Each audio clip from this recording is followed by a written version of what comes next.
자, 오늘 말씀의 제목은 신비주의의 문제와 균형 잡힌 영성이라는 제목입니다.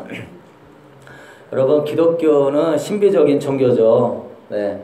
성경은 하나님께서 하신 일들을 기록한 책이기 때문에 당연히 창조주 하나님께서 행하신 일들을 기록했으니까 그거는 상식과 이성을 초월한 신비적인 일들이 당연히 많이 나오는 거죠. 그래서 예수님의 변화산 사건, 예수님께서 성육신하시고 부활하신 사건, 성령님이 오순절 마가다락방에 강림한 사건, 사도행전에 나오는 수많은 기적과 이적들의 역사들, 모세의 출애굽한 사건, 예수님이 하신 또한 신비적인 수많은 사역들. 그래서 여러분, 기독교는 신비한 종교이고 기도의 응답의 종교이고 기적과 같은 간증들이 있는 종교입니다. 그래서 우리는 성경에서 약속한 이 기적과 은혜의 역사를 자신의 것으로 삼기 위하여서 우리는 사모해야 되고 깨어 있어야 되는 것이죠. 그건 오늘 2절, 3절에도 그런 말씀이 나옵니다. 모세가 온 이스라엘을 소집하고 그들에게 이르되 여호와께서 애굽 땅에서 너희의 목전에 바로와 그의 모든 신하와 그의 온 땅에 행하신 모든 일을 너희가 보았나니 곧 그 큰 시험과 이적과 그 큰 기사를 내 눈으로 보았느니라. 그래서 하나님은 역사와 능력을 갖고 계신 하나님, 그분은 이적과 기사를 행하시는 위대하신 능력의 신비의 하나님이다. 근데 여러분, 우리가 항상 신앙이라는 거는 균형을 잘 잡아야 돼요. 기독교는 신비적인 종교만은 아닌 거예요. 오직 신비적인 부분만 강조하면은 그건 기독교가 아니라 어떻게 되냐면 샤머니즘이 되고 무속신앙이 되는 겁니다. 물론 신비적인 부분도 중요하지만 그것이 전부다 해서 그것을 너무 강조하게 되면은 이 기독교인지 샤머니즘인지 기독교인지 무당신앙인지 몰라요. 그래서 사람들이 무당한테 비나 하나님께 비나, 무당한테 구다나 하나님께 헌금하면 구다나 똑같이 생각하고 기독교의 하나님을 그런 인격체이신 거룩하신 하나님으로 생각하지 못하는 이 신비주의적인 이 영성이 한국교회에 커다란 문제를 야기했습니다. 기독교는 또한 무슨 종교입니까? 말씀의 종교이고 윤리적인 종교이고 영성과 이성과 삶이 조화를 이루는 건강한 종교입니다. 그래서 여러분, 우리는요, 말씀과 영성이 조화를 이루지 못하는 신비주의는 조심해야 돼요. 기독교인들은 성경이 계시한 것까지만 믿고 신비를 받아들여야 돼요. 근데 성경에 계시한 것 이상으로 나오는 거에 대한 유튜브라든가 어떤 책이라든가 그거 보는 것을 우리는 조심해야 되고 성경 안에서 우리는 그 신비를 분별해야 되고 해야지, 안 그러면 여러분 신비주의자로 빠지는 그러한 위험한 일들이 벌어집니다. 그런데 여러분, 신비한 종교 체험 자체에 심취하게 되면은 극단적인 논리가 나오고 허구적인 그런 삶에 빠지게 되어요. 많은 사람들이 그래서 신비주의에 극단적으로 빠져가지고 성경에서 벗어난 이단에 빠지거나 시한부 종말론에 빠지거나 그랬습니다. 그래서 우리가 신비적인 것을 너무 중요하다 보면은 신앙생활을 균형 잡히게 할 수가 없는 거예요. 오늘 신명기 29장 5절에 4절에 이렇게 써 있습니다. 그러나 깨닫는 마음과 보는 눈과 듣는 귀는 오늘까지 여호와께서 너희에게 주지 아니하셨느니라. 그 앞부분에는 하나님의 큰 기사와 이적을 행해 주었지만 하나님이 깨닫는 마음과 보는 귀와 보는 눈과 듣는 귀는 여호와께 너에게 주지 않았다. 하나님이 안 주신 게 아니라 그들이 구름기둥 불기둥으로 인도하시는 신비적인 하나님만 늘 생각한 거예요. 그래서 가나안 땅에 들어가는 것도 하나님의 신비한 능력으로 하나님이 다 해주실 거야. 하나님이 모든 걸 다 알아서 해줄 거야. 믿음이면 충분해. 그래서 신비의 주의에 빠져갖고 하나님이 그들에게 구원하신 목적이 무엇인지 시내산에서 율법을 주시고 성막을 주심으로 말씀하셨는데 그거는 하나님을 예배하는 중심의 삶이고 거룩한 백성의 삶인데 그런 건 몰라요. 1년 동안 가르쳤어도 그런 거는 관심 없고 오직 이삭, 이적과 기사와 표적만 보이니까 그것만 보면서 하나님의 신비적인 부분만 쫓아가려고 그러는 거예요. 그래서 하나님이 다 알아서 해줘야 되고 하나님이 알아서 먹여줘야 되고 재워줘야 되고 물을 줘야 되고 만나를 줘야 되고 매출하게 줘야 되고 근데 하나님이 그렇게 해주지 않으니까 물이 없다고 원망하고 거기가 없다고 원망하고 길이 험하다고 원망하고 왜? 신비 하나님인데 다 해줘야지 왜 하나님 왜 우리를 인도에 넣고 이런 일이 있습니까? 왜 홍해 앞에서 우리가 죽게 생겼습니까? 한쪽 부분만 너무 생각하다 보니까 균형 감각을 잃어버려서 마치 샤머니즘적인 종교와 같이 이스라엘 백성들이 누구를 섬겼습니까? 하나님을 섬겼습니다. 그들은 왜 하나님께서 신의 산에서 율법을 주시고 성막을 주시고 제사제도를 주신 거에 대해서 관심이 없었어요. 그들은 왜 하나님께서 이 40년 동안 광야의 길을 걷게 하신 이유를 끝까지 알지 못했어요. 신명기 8장 3절에 너를 낮추시며 너를 줄이게도 하시며 또 너도 알지 못하며 내 조상들도 알지 못하던 만나를 내게 먹이신 것은 사람이 떡으로만 사는 것이 아니요 여호와의 입에서 나오는 모든 말씀으로 사는 줄을 내가 알게 하려 하심이라. 너를 낮추고 너를 시험함으로 사람이 떡으로 사는 게 아니라 하나님의 말씀으로 살고 하나님 중심적으로 살고 하나님 앞에 순종하며 사는 것이 너희를 구원하신 목적이고 출애굽한 목적이다. 그런데 그런 부분에는 관심이 없는 거예요. 여러분도 이 자리에 나온 이유가 신비적인 것들만 추구한다면 오늘 이 4절 말씀과 같이 깨닫는 마음과 보는 눈과 듣는 귀는 여호와께서 주지 아니하시리라. 주님이 일부러 안 주시는 건 아니지만 주실 이유도 없는 거예요. 왜? 하나님의 뜻을 하나님의 뜻에 순종하기를 하나님의 길에 걸어가기를 하나님 주인적으로 살기를 원하지 않기 때문에 오직 하나님의 능력 하나님의 신비한 역사만을 바라보기 때문에 하나님이 주고 싶어도 초점이 안 맞으니까 준다 못 준다? 못 주는 거예요. 여러분은 그러지 않게 되기를 소망합니다. 그러나 안타까운 사실은 오늘날 많은 그리스도인들이 출애굽한 이스라엘 백성과 같아요. 신비주의적인 관점에서만 신앙생활을 해요. 자기가 좋아하는 몇 개의 성경 구절을 가지고 성경의 전체 하나님보다 그 성경 몇 구절을 맹신해요. 그게 바리새인이거든요. 자기가 좋아하는 구절만 가지고 그거를 맹신해요. 여러분, 성경은 하나님이 주신 것이지만 성경도 소중하지만 그 성경을 주신 하나님은 더 소중하신 분이에요.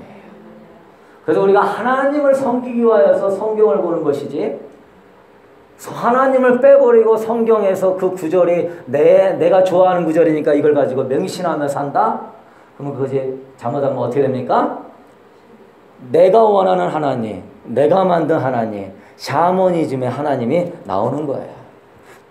그래서 그런 구절 많이 있죠. 마가복음 9장 23절처럼 할 수 있거든이 무슨 말이냐? 믿는 자에게는 능히 하지 못할 일이 없느니라. 내 믿음대로 될지어다. 내 입을 넓게 열라. 내가 채우리라. 그래서 저도 이 구절을 좋아해요. 네 시작은 미약하였지만 나중은 심히 창대하리라. 그거 다 좋아하죠. 집에다 하나씩 다 붙여놓고 그게 앞뒤 문맥이 그 내용이 아닌데 예? 마치 믿음으로 능력을 끊어낼 수 있는 근원으로 하나님을 생각해요. 마치 믿음으로 능력을 하나님으로부터 막 끌어내릴 수 있는 그 하나님으로 생각하죠. 부자 될 줄 믿습니다. 천국 갈 줄 믿습니다. 다 잘 될 줄로 믿습니다. 마치 주문을 외우듯이 이스라엘 백성들도 이 법궤만 가지고 가면 항상 전쟁에서 이길 줄 알았어요. 법궤도 중요하지만 법궤의 본질 되시는 하나님을 섬기라고 법궤가 있는 것이지 본질은 빼버리고 외형적인 것만 하나님은 빼버리고 법궤만 하나님은 빼버리고 예배만 하나님 빼버리고 이 말씀만 그거는 잘못된 것이죠. 그랬더니 어떻게 됩니까? 법궤를 잃어버리고 블레셋과의 전쟁에서 패배하고 엘리 제사장은 죽고 많은 사람이 패배하지 않았어요? 제사 많이 드리면 하나님께서 우리나라 지켜주시고 부강시켜줄 줄 알고 제사 열심히 드렸어요. 그게 구약 성경에 가장 많이 이스라엘 백성들이 속은 게 이 신비주의라고 하는 이 사탄의 견고한 진이 있었어요. 이데아, 그 이적과 기적이 하나님만 생각하면서 그 하나님을 어떠한 내 역사와 영광을 위해서 능력을 끌어내리는 걸로 간주했단 말이에요. 여러분, 신비주의, 은사주의란 뭡니까? 신앙의 본질을 착각하고 신앙을 기적이나 능력을 추구하는 신앙으로 변질시키는 것이 신비주의예요. 신앙의 본질을 착각하고, 신앙의 본질은 뭐죠? 마음과 목숨과 뜻과 힘을 다하여 네 하나님 여호와를 사랑하라. 내 이웃을 네 몸처럼 사랑하라. 이게 가장 큰 계명이고 쉐마 이스라엘아 들으라. 신명기의 핵심 말씀이죠. 신앙의 본질을 착각하고 신앙을 기적을 추구하는 것이 신앙으로 여기는 것이 뭐다? 신비주의, 은사주의다. 그래서 일부 교회와 기도원이 초자연적인 은사를 내세우면서 기적이나 능력, 은사 이런 교복적인 것들을 많이 붙여놓고 심령 대축복성회, 신년 대부흥성회 해가지고 해놓잖아요. 네.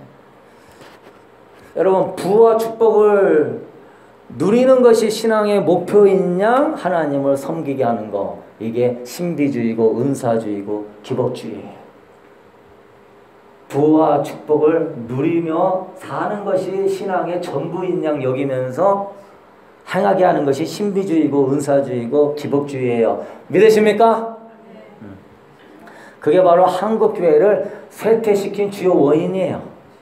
이스라엘 백성들을 타락시킨 주요 원인이었고, 바알을 섬기면서 하나님을 섬기면서 그냥 하나님 제사 드리고 예물 드리면 다 되는 줄 알았어요. 지금 한국 교회도 물질의 신, 음란의 신 섬기면서 하나님도 섬기고 그냥 그 하나님 기분 좋게 해주면 뭔가 복을 줄 줄 아는 하나님으로 생각하죠. 그게 한국 교회가 지금 욕을 얻어먹는 이유예요. 기도 내용이 전부 나, 우리 가정, 내 교회, 나만 잘 되고 우리 가정만 잘 되면 최고다. 이게 생각하는 것이 신비주의, 기복주의예요. 다른 사람이 어찌 됐든, 우리 교인이 어찌 됐든, 다른 교회가 어찌 됐든, 요 교회가 문을 닫았든, 요 교회가 문을 닫으면 마음을 아파하고, 그 교회를 위하여 기도하고, 상처 입은 영혼들에서 기도해야 될 텐데, 지금은 요 교회가 망하면은 제일 좋아하는 교회가 어디라 그러죠? 그 앞교회가 제일 좋아한대요. 네? 거기 있는 성도들 오라고. 그거는 주님의 마음이 아니에요. 응? 그러다 보니 신비주의에 이런 축복만 추구하다 보니까 거기에는 자기 희생이 없고 남을 섬기는 제자의 도가 없고 이웃사랑이 없어요. 그러나 주님이 말씀하신 하나님 나라 복음을 보면은 하나님 나라에 합당한 사람은 심령이 가난한 사람이고 의를 위하여 핍박을 받는 사람이고 화평케 하는 자는 하나님의 아들이라 일컬음을 받을 것이라. 너무 주님이 우리가 신비한 부분이 있긴 있지만 그거를 너무 초점을 맞춰서 신비주의자가 되면 안 된다는 거예요. 믿으십니까? 제가 신비를 무시하는 게 아니에요. 저는 그 누구보다 사실 신비적인 것들을 많이 경험하고 영적인 것들을 많이 느끼는 사람이지만 신비주의자는 아니에요. 저는 오직 예수주의자예요. 오직 예수님이 전부예요. 그런데 신비주의는 말씀 중심의 신앙이 아니라 개인의 체험 중심의 신앙을 엄청 많이 강조하죠. 그래서 복음의 정신을 무시하고 체험적인 신앙을 강조하면 사람이 어떻게 되죠? 이기적이 되고 어떻게 되죠? 반사회적인 사람이 돼요. 반사회적이죠. 그 바울은 그랬어요. 내가 헬라인에게는 헬라인처럼, 야만인에게는 야만인처럼, 율법을 모르는 자에게 율법을 잘 알고 지키는 자에만 율법이 없는 자인 것처럼. 왜? 그들의 눈높이에서 그 영혼들을 복음을 전하게 하기 위하여 그런 우리가 돼야 되는데 반사회적이에요. 불교와 유교와 사모니즘 이 혼합주의 얘가 그런 것이죠. 출애굽한 이스라엘 백성들도 모세가 산에 올라가니까 하나님 보이지도 않고 우리가 하나님을 만들자 하고 딱 만들어 놓은 게 뭐죠? 황금 송아지예요.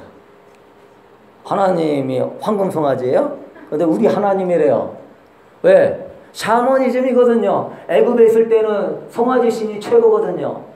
송아지 신이 최고인데 하나님도 아니까 하나님하고 송아지하고 해가지고 송아지 하나님이구나. 그런 관점에서 세우는 거예요. 애굽의 신과 하나님이 혼합되어 있어요. 바알 신과 하나님이 혼합되어 있어요. 아세라와 하나님이 혼합되어 있어요. 지금도 하나님 외에다가 번영신학이 혼합되어 있고 하나님 외에다가 다른 것들이 막 잔뜩 혼합되어 있죠. 그게 다 신비적인 주술적인 거죠. 그래서 여러분 우리 어노인팅 교회 성도는 영적으로 분별할 수 있게 되기를 소망합니다. 신비주의는 한국 교회의 뿌리에 견고한 진이고 우리 이스라엘의 견고한 진이었어요. 그래서 이 신비주의의 견고한 진을 우리가 부셔버려야 돼요. 그래서 신앙의 기적이나 능력만을 추구하는 나만의 하나님이 있다면 사탄이 틈타기가 좋다 안 좋다? 좋다. 왜? 그 사람이 사탄의 통로가 돼서 이기적이고 교만해지기 십상이니까. 왜? 신비적인 체험적인 것만 추구하는 거니까. 에? 그래서 우리는 나의 이런 견고한 진이 뭐가 있나 생각하면서 내가 너무 신비적이고 어떤 복음의 본질, 하나님과 이웃사랑을 떠난 어떤 나만의 신비적인 거에 신앙이 있다면 기도하면서 깨닫고 내려놓을 수 있게 되기를 소망합니다. 중요한 거예요. 성도들이 너무 신비적인 것들을 좋아하니까 거짓 선지자들이 판을 치고 거짓 사역자들이 판을 치고 유튜브에서 별난 사람들이 다 판을 치는 거예요. 말씀이 우리 앞에 가까이 있는데 말씀의 하나님을 우리가 믿고 섬겨야지.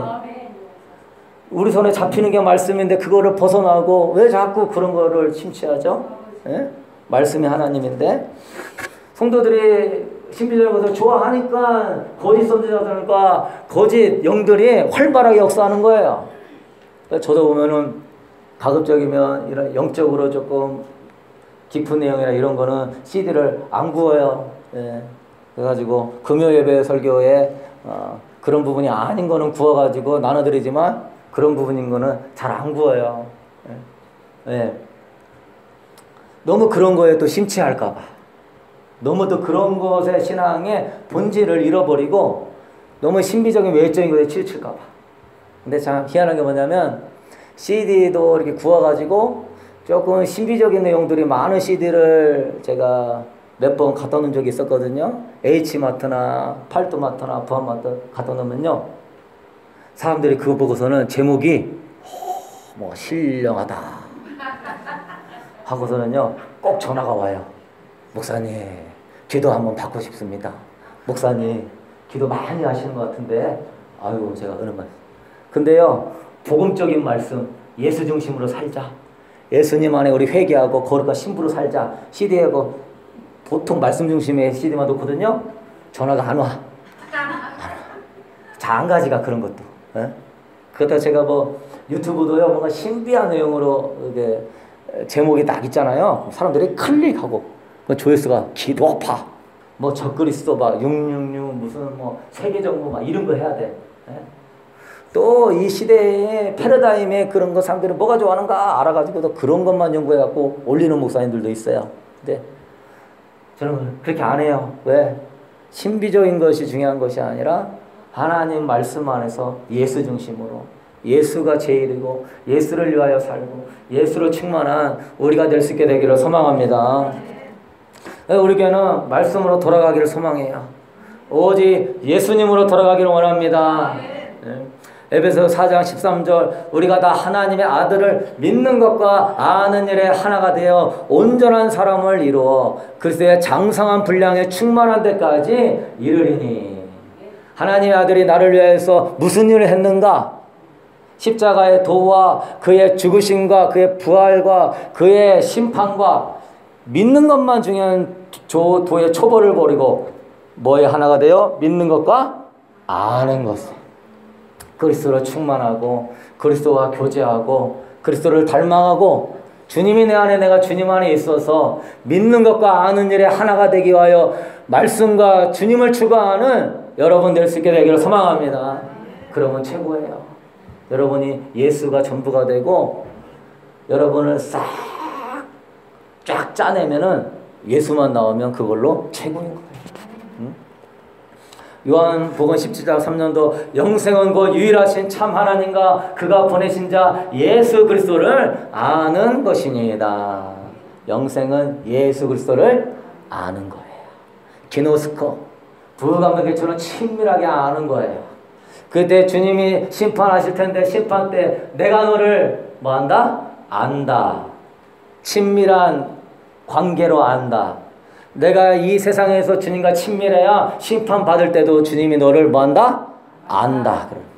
이 땅에서는 주님과 전혀 관계없이 살고 마귀와 우상숭배를 하며 내 자아를 섬기며 살았다면 주님이 안다 모른다? 모른다. 그러면 불법을 행하는 자라 내게서 떠나가라. 불법이라는 것은 도덕적인 차원을 뛰어넘는 거예요. 그거는 관계적인 차원인 거예요. 사랑으로 하나 되는 관계적인 차원. 부모가 자식한테 너 거짓말 안 하고 도둑질 안 하고 나쁘지 않았으니까 너는 내 자식이다. 그것도 맞는 말이지만 진짜 내 자식은 뭐죠? 부모를 사랑하는 게 진짜 내 자식인 거예요. 부모를 존중하고 부모가 하고 교제하고 부모와 대화를 나누는 게 내 자식이지. 착하고 똑똑하고 돈도 잘 벌고 거짓말도 안 하고 선한데 부모 알기를 무섭게 알아. 부모를 무시해. 부모랑 대화도 안 해. 부모하고 친밀함이 없어. 그러면 내 뱃속으로 나와서도 내 자식 같지 않은 거예요. 주님과의 관계도 마찬가지인 거예요. 그래서 바울은 그래요. 빌립보서 3장 8절에 또한 모든 것을 해로 여김은 내 주 그리스도 예수를 아는 지식이 가장 고상하기 때문이라. 내가 그를 위하여 모든 것을 잃어버리고 배설물로 여기면 그리스도를 얻으려 함이니라. 모든 걸 다 배설물로 여기고. 바울이 은사가 없습니까? 바울이 성경에 지식이 없습니까? 바울이 행함에 의로움이 없습니까? 그러나 다 그리스도를 아는 거 외에 방해가 된다면 뭐같이 여긴다? 배설물같이 여긴다. 그리스도와 내가 연합하는데 방해가 된다면, 그리스도를 초점 맞추는데 방해가 된다면 배설물로 여기고 다 쫓아버릴 수 있게 되기를 소망합니다. 그게 하나님의 사람인 거예요. 그럼 여러분 그런 신비주의에 우리 견고한 전의 시간 우리 하나씩 벗어가기를 소망합니다. 신비주의 우리 신앙의 균형을 잡아야 되는데 첫 번째 신비주의에 집착하는 사람은 말씀과 영성에 대한 균형 감각을 상실했어요. 그가 느끼는 은혜라는 것은 막 하늘에서 막 불이 내려야 되고 몸에 막 전율이 일어나야 되고 눈물도 그냥 찔끔 흘리면 안 돼. 막 눈물에 막 도가지가 돼야 되고 그게 은혜 받은 거요. 저도 그럴 때 있었는데 부모님 마음 아프게 해가지고 우리 아버지 내가 미워한 거 용서해 주세요 하나님. 한 몇 달을 기도하다가 부흥과사 여기 오셨길래 너무 아버지에 대한 불효가 내가 마음이 커가지고 그냥 부흥강사가 색소폰 불면서 나 같은 죄인을 그 순간에 맨 앞에 여기 와가지고 주여 한번 불러 기도합시다 할 때 그 사람의 얼마나 색소폰을 구슬프게 부는지 그냥 눈물이 쭉 나거든요. 그냥 눈물에 도가니가 되더라고. 와 은혜 많이 받았다. 집에 갔더니 뭐 하루만 지나니까 아버지가 미워 죽겠는 거예요 또. 예? 그게 은혜 받은 거야? 은혜는 받았죠. 근데 삶이 안 바뀌었어. 영성이라는 게 뭔가 막 몸에 전율이 일어나고 막 눈물이 막 나는 그것만 영성이 아니라 하나님 그런 은혜도 주실 때가 있지만 여러분이 이렇게 영성이 그러한 감정에 치우치는 영성을 쫓아가잖아요. 그럼 여러분은 말씀 중심의 종을 안 찾아요. 여러분은 무슨 종을 찾죠? 능력의 종을 찾아요. 여러분은 뭔가 나를 막 이렇게 감정적으로 컨트롤해주고 뭔가 보여주는 그런 종을 찾게 돼 있어요. 여러분 그래서 그런 사람은 회개보다 능력을 더 원하고 주님보다 뭘 더 원하죠? 능력을 더 원하고 주님보다 영성을 더 원하고 말씀을 읽고 내 삶에 적용하는 것은 등한시한 채 영성과 막 능력만 쫓아다녀. 그들이 말하는 영성의 사람은 주님을 뜨겁게 사랑하고 네 이웃을 내 몸처럼 사랑하는 사랑의 사람이 영성의 사람이 아니라 그들이 생각하는 영성의 사람은 능력 많은 사람이요. 체험 많고 능력 많은 사람이 영성의 사람인 줄 알아요. 마태복음 4장 4절에 그렇습니다. 사람이 떡으로만 사는 것이 아니요 하나님의 입으로부터 나오는 모든 말씀으로 살 것이라. 할렐루야. 여러분은 영성의 사람이라 그러면은 저 사람이 투시의 능력이 있어. 저 사람은 참 신비한 것들을 잘 얘기해. 이런 거 하지 말고요. 그럼 무당도 잘하고.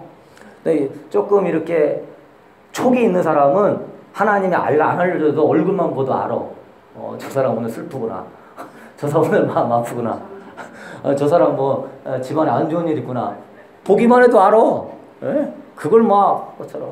요즘은 뭐 이침, 뭐 수지침 이런 거 해가지고 귀만 봐도 그 사람이 어디가 아픈지도 다 알아요. 마치 그냥 신뢰한 것처럼 보이려고 막. 여러분 우리는 어때야 돼요? 말씀으로 인하여서 내 삶이 변화되고 말씀으로 인하여서 예수님 더 닮아가고 말씀으로 인하여서 영성의 본질에 하나님 사랑하고 이웃 사랑하면 내가 영성의 사람이구나. 할렐루야. 은사나 능력 많이 받아도 내가 아직도 나 미워하는 마음이 있고 속에서 짜증과 분노가 있으면 나는 영성의 사람이 아니구나. 내 안에 예수 그리스도의 영이 소멸되고 있구나. 그렇게 자꾸 우리 교인은 생각해야 돼요. 그래서 이런 사람들은 이 영성이 자기 전부야. 그래서 꿈이 대표적인 거예요. 신비주의에 빠진 사람들은 꿈을 많이 의지해요. 내가 무슨 꿈을 꿨는데 말이야. 하나님이 나한테 면류관을 딱 써주더라고. 그러더니 나를 저기 산 위에 높이 들어가시고서는 천하만민 앞에서 내가 설교를 하면서 내가 막 얘기하니까 사람들이 막 병자가 살아나고 죽은 자가 일어나고 기적이 일어나더라고.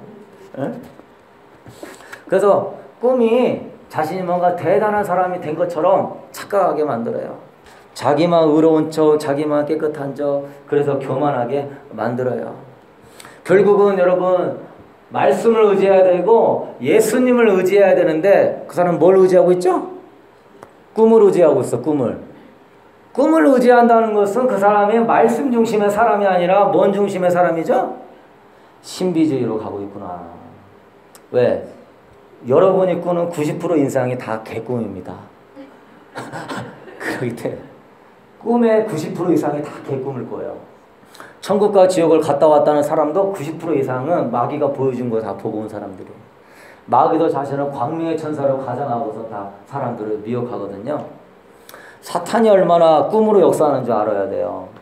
하나님의 주신 꿈과 마귀가 주는 꿈을 구별하면서 그것도 쫓아가야지.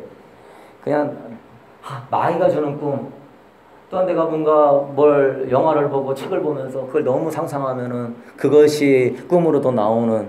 여러분 꿈으로 하나님이 주신 여러분이 주신 어떠한 주시는 꿈은요, 여러분을 향한 비전의 꿈이 있어요. 또 여러분의 영적 상태를 알려주는 꿈도 있어요. 그렇지만 여러분을 교만하게 하고 여러분을 자랑하게 하고 말씀에 비춰봐서 내가 아직 이 정도 모양인데 그것을 포장을 해가지고 나를 완전히 교만한 사람으로 이끌어가는 어떤 것들이 있다. 예수의 이름으로 떠나갈지어다. 선포할 수 있게 되길 소망합니다. 아멘. 저를 따라고요. 예수의 이름으로 헛된 꿈은 떠나갈지어다. 헛된 꿈은 떠나갈지어다. 네, 그러셔야 돼요. 이게 말씀과 영성의 조화를 못 이룬 거예요. 말씀과 영성의 균형을 잡아야 돼요. 또 여러분 신비의 체험이 있습니다. 마지막 날에 적그리스도가 불법의 신비로 활동하게 될 거예요. 데살로니가 후서 2장 7절에 불법의 비밀이 이미 활동하였으나 지금은 그것을 막는 자가 있어 그 중에서 옮겨질 때까지 하리라. 불법의 비밀, 영어로는 Secret Power of Lawlessness, 불법의 비밀의 능력. 지금은 불법의 신비한 능력이 성령님께서 어느 정도 제한하고 있어요. 영혼들을 구원하고 인치기 위해 제한하고 있지만 이 마지막 때 적그리스도가 나타날 때에는 이 불법의 비밀한 능력이 완전히 풀어집니다. 데살로니가 후서 2장 9절 10절 그렇습니다. 악한 자의 나타남은 사탄의 활동을 따라 모든 능력과 표적과 거짓 기사와 불의의 모든 속임으로 멸망하는 자들에게 있으리니. 악한 자의 나타남은 사탄의 활동을 따라서 모든 능력과 표적과 거짓 기적과 오직하면 하늘에서 불도 내려서 택한 자들도 미혹해 간다고 나오고 있어요. 그 미혹의 역사가 극심한 때가 무슨 때다? 마지막 때다. 믿으십니까? 적그리스도가 가장 많이 왕성히 활성할 때가 무슨 때다? 미혹의 때, 마지막 때다. 그러면 근데 우리가 이거 신비주의에 대해서 균형을 잡아야지, 신비주의 막 기적, 표적, 신비한 능력, 신비한 어떤 체험 그런 거 쫓아가게 되면은 어떻게 되죠? 망할 수 있는 거예요. 우리가 예수 그리스도 자체보다 그런 거를 더 추구하게 되잖아요. 그리고 우리 마음이 어떻게 됩니까? 나뉘어져요. 나뉘어져서 예수가 전부가 되는 것이 아니라 그것이 내 마음을 사로잡아서 내 마음을 불안하게 하고 두렵게 만들고 세상의 종이 되게 만드는 거예요. 누가복음 21장 34절에 너희는 스스로 조심하라. 그렇지 않으면 방탕함과 술 취함과 생활의 염려로 마음이 둔하여지고 뜻밖의 그날이 덕과 같이 너희에게 임하리라. 염려로 마음이 뭐해진다? 둔해진다. 마음은 그리스도의 보좌예요. 마음은 그리스도의 성전이에요. 너희 몸은 하나님께로부터 받은 바 너희 가운데 계신 성령의 전인 줄을 알지 못하느냐. 그 전을 더럽히면 내가 그 사람을 멸하시리라. 오직 예수로 충만해야 될 내 성전이 마음이 나뉘어져 가지고 너무 적그리스도가 뭔지 666표가 뭔지 주님이 언제쯤 오실지 그런 거에 집착하게 되면은 마음의 두려움과 염려가 들어오면서 마음이 둔해져요. 성령님이 근심해요. 주님의 임재가 사라져요. 그때 뜻밖의 주님이 덕과 같이 임하는 거예요. 요한일서 4장 18절에 사랑 안에 두려움이 없고 온전한 사랑이 두려움을 내쫓나니 두려워하는 자는 형벌이 있음이라. 두려워하는 자는 사랑 안에서 온전히 이루지 못하였느니라.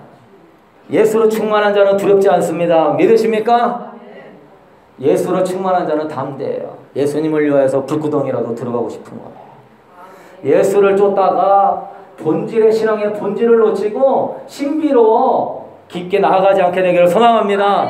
적당히만 알고 있으면 되는 거예요. 아멘. 자꾸 불안하니까 언제쯤 오실까? 자꾸 불안하니까 뭘 자꾸 보려고 하고 알려고 하는데 그것이 우리 인간의 습성이에요. 그러다 보면은 많이 아는 만큼 뭐도 심하죠? 번민도 심하고 두려움도 심해요. 제가 예전에 그랬잖아요. 그 데이비드 오어 목사님 한국에 전쟁 난다. 항공모함 잠수함이 왔는데 북한에서 미사일을 쏴가지고 잠수함이 격추당하고 땅굴 파고 들어와가지고 우리나라 망한다 하면서 막 IT 지진이 일어나고 난 다음에 엄청나게 예언했어요. 가지고 보니까 진짜 항공모함이 우리 한국에 들어오고 있어. 야 이거 진짜인가 보다. 가지고 전도사 시절에 뭣도 모르고 휴가 내고 저기 전라남도 어딘가 기도원에 가서 숨어 있었잖아요. 그래서 막 가면서 우리 죄송하다 이거 신촌들한테도 미안하고 우리 부모님한테 미안하고 우리만 살려고 가네. 교회 봉고차 빌려가지고 막 내려가면서 전라남도 어딘가 막 기도원 들어가는데 지금 좀 미사일이 떨어지겠지? 이만큼 왔으니까 살겠지? 그것만 있는 게 아니에요. 뭐 홍해선 전도사도 뭐 간증하고 누구도 하고. 아이고 나중에 알고 보니까 뭐 항공모함은 매년마다 모두 막 훈련하려고 매년마다 오고. 그거 뭐 여호와의 증인이나 안 시켜나 다 시한부 종말론으로 1980 몇 년도 90 몇 년도 1800 몇 년도 다 예언하면서 사람들 두렵게 하게 만들어가지고 예언이 틀렸는데도 종이 됐어. 거기에 딱 종이 됐어. 한두 번 틀린 게 아니에요. 수번도 틀리고. 지금도 예수 재림교회는 지금도 몇 월 며칠이라고 얘기하고 있더라고요. 그런데도 못 나와. 왜? 한 번 이게 두려움의 종이 잡히니까 그게 전부인 줄 알아. 그것만이 나를 살리는 건 줄 알아. 아니에요. 안다고 살리는 게 아니에요. 언제 온다고 살리는 게 아니에요. 예수로 충만하며 그 예수의 영이 우리를 능히 이겨나게 할 줄로 믿습니다. 오순절 마가의 다락방에 성령 받으니까 로마의 대환란 앞에서도 두려워하지 않는 거예요. 예? 담대하게 복음 전하고 사자밥이 되는데도 웃으면서 죽는 거예요. 그래서 내가 하나님께 회개했어요. 하나님, 내가 모르게 주님의 종이 아니라 두려움의 종이 되었나요? 세상의 종이 되었나요? 왜? 예수가 안 보이잖아요. 예수님을 능력이 없는 분으로 생각하잖아요. 예수님을 불신하게 하잖아요. 예수님 온전히 믿지 못하게 하잖아요. 여러분들은 그런 거 다 따라합시다. 예수의 이름으로 두려움은 떠나갈지어다. 할렐루야. 그래서 그걸로 우리 마음이 빼앗기면 된다 안 된다? 안 된다. 미래는 다섯 처녀가 성령의 기름 준비하면서 처음에는 깨어있다가 나중에는 다른 곳에 정신이 팔렸어요. 기도하며 성령 사모하고 주님 사모하며 가야 되는데 다른 부수적인 걸 쫓았어. 그 사람이 신앙생활 안 한 게 아니에요. 처음에는 예수로 충만하고 성령으로 충만했는데 신비적인 것에 쫓았나 봐. 어떤 세상의 종말론에 쫓았나 봐. 그러다가 정신 팔다가 기도도 않고 예배도 안 드리고 교회도 안 나오고 성경도 안 보고 그냥 맨날 몇 월 며칠이냐, 언제 오시냐, 뭔 일 있냐, 어? 기름이 뚝뚝 떨어져 가고 있는데도 뭐 정신 못 차리고 뭐 그것만 보고 있다가 주님이 도적같이 오시는 거야. 못 만났잖아요. 여러분의 기적과 표적을 쫓는 신앙이 되면은요, 그 교회에 기적과 표적이 없으면 뭐죠? 떠나요, 떠나. 그 교회가 주님의 임재가 있고 회개가 있고 성결함이 있고 주님을 신부로 만들고 주님의 신부로 담장시키고 두루마기를 빠는데도 지금 자기 자신이 아름답게 다 단장되어 가고 있는데도 그것이 얼마나 복인지도 모르고 출애굽한 이스라엘 백성처럼 기적과 표적이 약해지네, 별로 없네, 신비한 것 많이 얘기 안 하네. 그러니까 그런 사람들은 일반 교회를 못 다니고 신사도 운동이나 무슨 이단 교회를 막 찾아요. 그 집회에 뭔 기적과 표적이 있는가. 여기서 조금 있다 보면 또 다른 데는 대단하대. 그럼 또 거기 가서 왔다 보면 또 별로네. 한 3개월 지나면 다 별로지 뭐. 사람이 뭐 얼마나 대단해. 그럼 또 다른 데로 가고. 그러니까 그 집회들도 막 그런 기적과 표적을 강조해야 돼. 금가루 막 손바닥에 금가루, 금이빨 막 뒤로 넘어지고 기적의 역사들이 일어나고, 응? 근데 여러분 많은 부분이 가짜 금가루로 판명됐어요. 그리고 이단 교회하고 카톨릭과 증산도요, 금이빨도 되고요, 금가루도 떨어집니다. 진짜 성령의 역사도 있지만 대부분은 또한 어둠의 역사들이 있는 거예요. 그래서 사람들에게 뭔가 예수가 초점이 아니라 뭔가 이게 보여지는 현상, 뭔가 보여지는 역사. 제가 책에서 보고서는 대단하게 여겼던 목사님이 어디에 오셨다 하길래 거기 갔다가 엄청 실망했어요.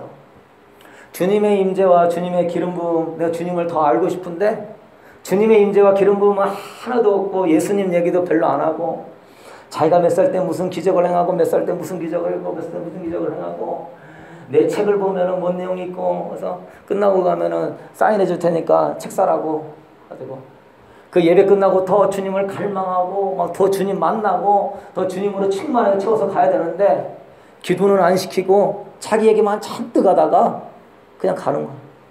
조금 뭔가 하나님의 은혜로 역사가 일어난 사람이 있으면 막 나오라고 그래가지고서 막 그걸 막 부풀려가지고 막 간증시키고 예수님이 주인이 되는 것이 아니고 예수님의 영광이 되는 것이 아니고 자기가 영광이 되고 자기가 영광을 받더라고요.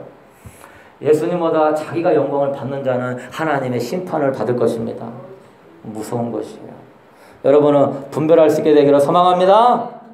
그래서 예수로 충만한 데를 가야 돼요.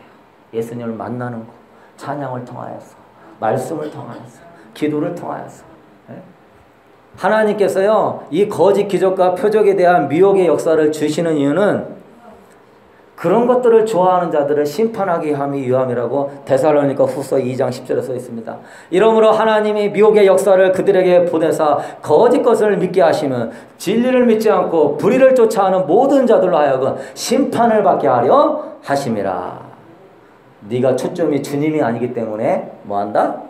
미혹의 역사가 일어나는 것이다. 여러분 정말 주님을 경험하고 주님이 충만하잖아요. 그런 거요 시시하게 느껴집니다. 할렐루야. 어떤 영성의 대가라는 분의 글을 읽었는데 자기는 천사를 맨날 본대요. 집에서도 보고 나와서도 보고 속으로 하나도 안 부럽다. 하나도 안 부러워. 그놈의 천사들 봐서 뭐하냐. 난 예수님은 좋게 해. 난 예수님 보고 싶고 예수님으로 충만하지.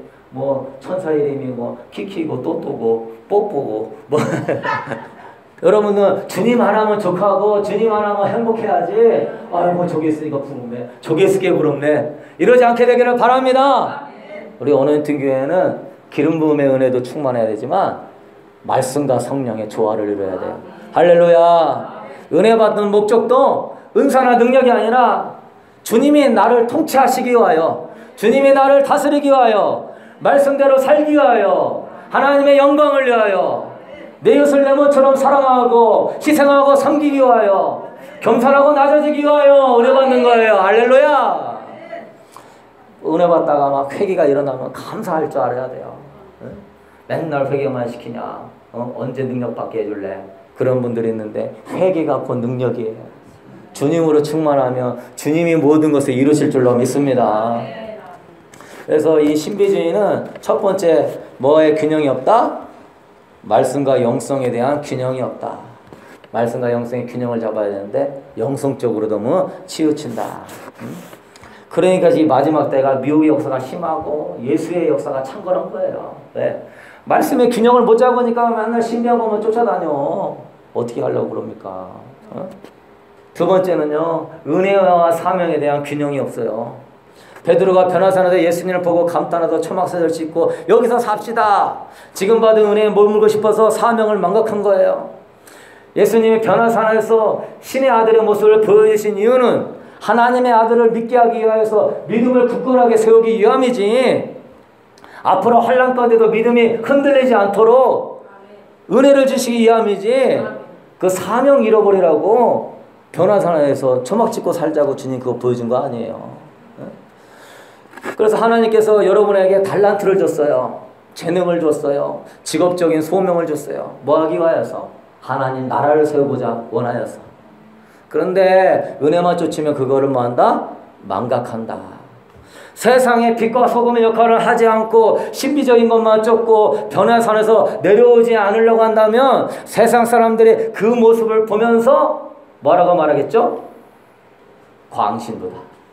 세상에서 빛과 소금의 역할을 하지 않고 신비적인 것만 쫓아다니면 그래도 변화산에서 안 내려오면은 세상 사람들이 광신도다, 광신도. 그럼 어떻게 됩니까? 세상 사람들한테 덕이 안 되는 거예요. 바울이 그랬어요. 모든 사람에게 덕이 되게 해라. 할렐루야.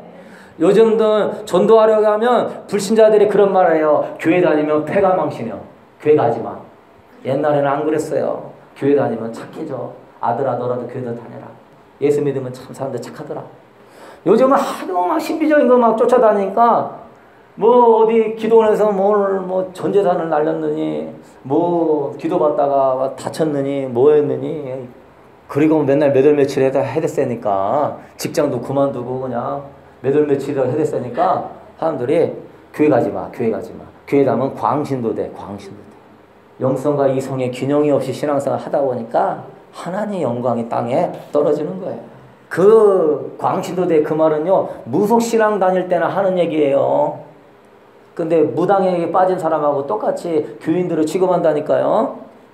주님께서 세상에 심판하러 오실 때는요, 사명을 잘 감당했는지 안 감당했는지도 판단하시는 거예요. 여러분, 마태복음 25장 25절에 두려워하여 나가서 당신의 달란트를 땅에 감추어 두었었나이다. 보소서 당신의 것을 가지셨나이다. 그 주인이 대답하여 이르되 악하고 게으른 자가 나는 심지 않은 데서 거두고 해치지 않은 데서 모으는 줄로 내가 알았느냐.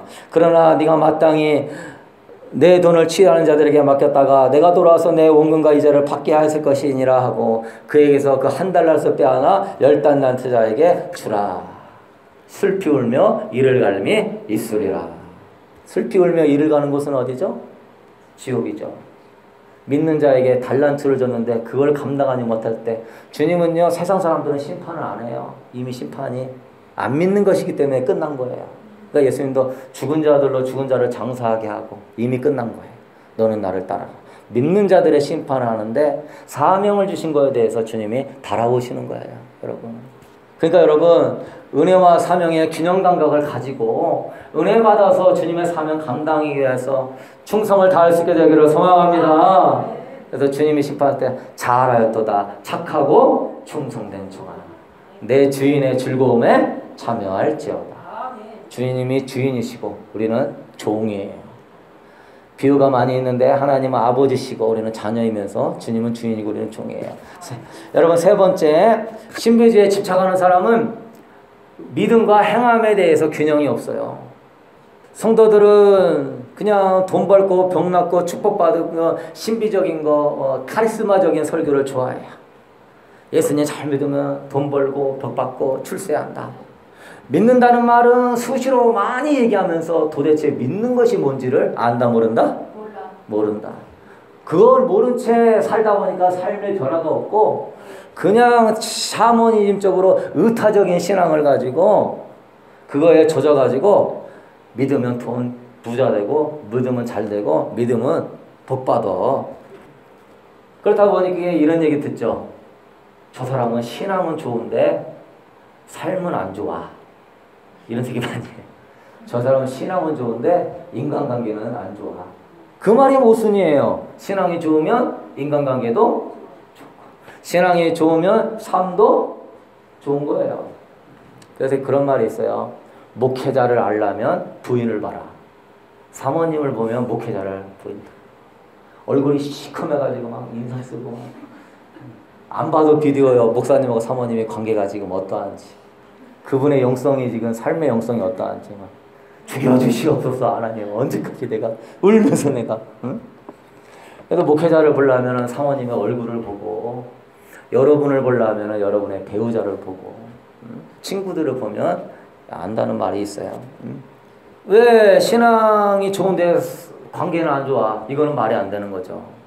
사람들에게 신뢰를 주지 못하고 말과 삶이 다르고 다른 사람들한테 상처를 주고 자기의 욕심을 더 챙기니까 관계가 안 좋은 것이죠. 여러분요 믿음과 행함이 일치가 되는 진짜 예수 중심의 신앙생활 할 수 있게 되기를 소망합니다. 제가 그랬잖아요. 전에 택시기사 전도하려고 그러는데 난 절대 죽어도 교회 안 가. 왜? 내 친구가 장로인데 다른 여자랑 바람 피고 다니면서 자기 천국 간대. 그런 하나님 같으면 내가 안 믿어. 내가 안 믿어. 어? 어떻게 하나님이 그렇게 부도덕적이고 어떻게 하나님이 그렇게 하나님을 있냐고. 그런 하나님을 믿냐고. 그건 말이 안 되는 것이죠. 여러분 믿음과 행함의 균형을 잡아야 돼요. 기도도 우리는 그렇죠. 자신이 문제를 다 저질러 놓고 하나님 해결하여 주시옵소서. 하나님이 고쳐줄 줄로 믿습니다. 그런 기도 자체가 잘못된 거예요. 바른 기도는요. 하나님의 뜻을 묻고 하나님 뜻대로 살 수 있도록 도와주시옵소서. 아멘. 자기가 하나님의 뜻을 안 물어보고 하나님 뜻대로 살려고 안 하고서는 자기 마음대로 다 해놓고서는 나중에 누구한테 덤텅이를 씌워? 하나님한테 덤텅이를 씌워가지고 책임져 주시옵소서. 다 이루실 줄로 믿습니다. 우리 예수님은 바른 기도했죠. 내 뜻대로 마옵시고 아버지의 뜻대로 되게 하옵소서. 그게 바로 믿음과 행함이 균형이 잡힌 거예요. 주님을 주로 믿는. 그래서 무엇인지 기도하면 하나님이 다 들어줄 거라고 생각해갖고 안 이루어지면 내가 기도와 정성이 부족하구나. 들어주시는데 하나님이 안 이루어지는 건 내가 기도와 정성이 부족하구나. 그래서 더 하나님께 바삭바삭 해가지고 이게 샤머니즘적인 신앙생활. 이런 사람들은 기도할 일이 있을 때만 교회 나와. 일이 터져야 교회가 나와. 교회. 하나님. 어떤 사람은 무슨 안 좋은 일이 있으면은 내가 예배 시간에 졸아서 하나님이 나에게 벌을 내리셨구나. 뭐죠? 무속신앙처럼 신의 노여움을 사가지고 벌을 받는다는 생각으로 내가 예배 시간에 졸아가지고 하나님이 나한테 벌을 내리셨구나. 하나님을 뭔 하나님을 생각해? 삼위일체 하나님을 무당의 하나님을 생각하는 뭐 좀만 있으면 하나님 나한테 벌을 내리셨구나.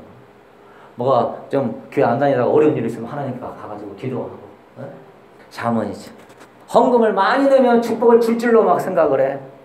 여러분 헌금이란요 하나님 주신 은혜에 감사하여서 몸과 마음을 드린다는 의미로 헌금하는 거예요. 감사함이 없이 복 받으려고 헌금하는 거 하나님이 기뻐하지 않으신다. 그건 다 무슨 신앙이다? 그러한 신앙이다. 응? 하나님은요 감사하는 마음의 자세로 과부의 두렙돈을 칭찬하셨어요. 부자는 헌금에 보화를 금은 보화를 흐르는데도 하나님이 예수님이 칭찬 안 하시는데 과부의 그 두렙돈 왜? 감사함으로 하나님께 드린 그것을 하나님 기뻐 받으시는 거예요. 여러분 어떤 사람은 많이 바쳤으니까 복을 많이 주실 줄 알고 헌금을 많이 하는 사람 아 이런 설교하면 안 되는데 많이 바치니까 복을 줄 줄 알고 헌금 시간 되면 많이 이렇게 하는 사람들이 있어요. 막 교회에서도 막 축복을 강조하는데 나오는 그 첫 번째 1순위가 뭐죠? 헌금. 특별 헌금을 위해서 부흥해야 해야 되고 헌금 작정하고 이런 거 하나님이 하면 하나님이 다 뭐 해주신다? 책임져 주신다. 이것이 다 뭐다? 사모님적인 것이다. 그래서 여러분 그렇다고 또 하나님이 두렙돈이면 기뻐하시니까 그러면은 그 코로 2개 딱 들이면 되겠구나 하고서 뭐 코로 2개 물질 있는 곳에 네 마음이 있다 그랬어요. 감사함으로 하나님께 드리면 하나님을 영화롭게 하는 거야. 할렐루야! 복 받기 위해서 헌금하는 자세를 버릴 수 있게 되기를 바랍니다. 봉사를 해도 그거는 감사의 표현이고 사랑의 표현이 돼야지 복을 더 많이 받고 내 봉사하면 우리 자식 잘 되니까 봉사한다? 전도도 지상 명령이니까 순종하기 위해서 전도하고 예수님 사랑하니까 전도하고 여러분들 불쌍히 여기니까 전도해야지. 전도 많이 하면 복 주고 우리 자식들 그 전도 집회 하시는 뭐 그런 보니까 막 전도 많이 하니까 복 받고 자식도 잘 되니까 전도해야 되겠다? 이거는 아니라는 거예요. 신방 목사님 신방 추천하는 것도 지금까지 보호하신 하나님 은혜에 감사하고 영적으로 또 목사님에게 바른 지도를 받기 위해서 신방을 받아야지 복 받기 위해서 목사님 불러다가 신방해야 되겠다? 그것도 옳지 않은 거죠. 예배 드리는 것도 하나님 은혜에 감사하고 십자가 은혜에 감사해서 경배와 찬양해야지 절에서 불금 드리는 것처럼 복 받으려고서 하나님 앞에 나와서 하나님 저 여기 나왔습니다. 저 오늘 예배 드렸습니다. 저 오늘 기도했습니다. 저 가시는 거 알죠? 복 주셔야죠. 네? 그러면 안 되는 거죠.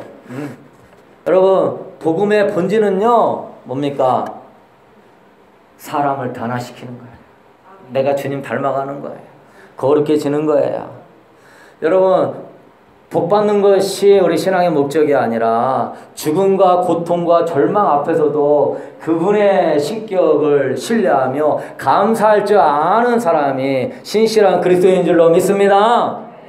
나와 내 가족만 잘 되면 신앙생활 끝이 아니라 교회의 부흥을 위해서 서로가 하나 되기 위하여서 연약한 자가 올바로 서기 위하여서 기도할 수 있게 되기를 소망합니다. 제가 차 타고 오면서도요 여러분의 이름을 다 불러가면서 기도하고 와요. 한 사람 한 사람씩. 예? 여러분 믿음은 기적을 위해서 필요한 것이 아니라 주님을 주로 인정하기 위해서 믿음이 필요한 거예요. 주님과의 관계를 바르게 하기 위해서. 여러분 이제 결론을 맺도록 하겠습니다.